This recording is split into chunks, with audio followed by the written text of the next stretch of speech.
यह कहानी भारत की एक प्राचीन ऐतिहासिक जगह हम्पी के बारे में है, जहां पत्थरों में बसती है एक खोई हुई सभ्यता की धड़कन। विजयनगर साम्राज्य की पुरानी राजधानी हम्पी तुंगभद्रा नदी के किनारे बसी एक अद्भुत नगरी थी। कहते हैं कि यहाँ की सुबहें सोने जैसी दमकती थी और शामें मंदिरों की घंटियों में घुलकर हवा में बह जाती थी। उसी हम्पी में बहुत समय पहले एक वृद्ध मूर्तिकार रहता था, विष्णुकार। उसकी उंगलियों में जैसे कोई जादू था। वह पत्थर को छूता और उनमें जान आ जाती। पर उसके मन में एक अधूरी इच्छा थी, ऐसी प्रतिमा बनाना जो जीवित प्रतीत हो। एक दिन तुंगभद्रा के किनारे उसे एक अनोखा पत्थर मिला। वह बाकी पत्थरों से अलग था, चिकना, चमकीला और ठंडा, जैसे उसमें कोई अनकही कहानी छिपी हो।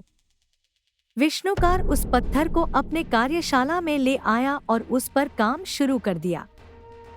दिन बीतते गए, पत्थर से धीरे धीरे एक सुंदर प्रतिमा उभरने लगी, एक स्त्री की प्रतिमा जिसके चेहरे पर रहस्यमयी शांति थी।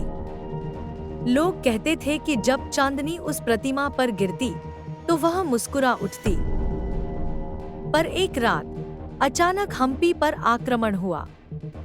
आसमान लाल हो उठा, मंदिरों में आग लग गई और विष्णुकार अपनी प्रतिमा के पास बैठकर रोने लगा। हमला तेज होता गया और वह अपनी अंतिम इच्छा पूरी करने के लिए पत्थर से लिपटकर सो गया। सुबह जब धूल थमी, लोगों ने देखा कि प्रतिमा बदली बदली सी लग रही थी। उसका चेहरा पहले से अधिक जीवंत था, मानो उसमें किसी की आत्मा बस गई हो।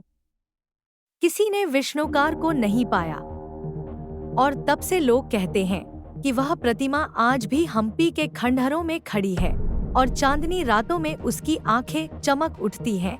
वह अपने रचयिता की रक्षा करती है। हम्पी आज खंडहरों में बदल चुका है, पर हर पत्थर जैसे उस भूली हुई नगरी, उसके कलाकारों और उनके सपनों की कहानी कहता है। अगर आप चाहें, मैं किसी और ऐतिहासिक स्थान पर भी कहानी लिख सकता हूँ। राजस्थान, काशी, मथुरा, एलोरा, कहीं की भी।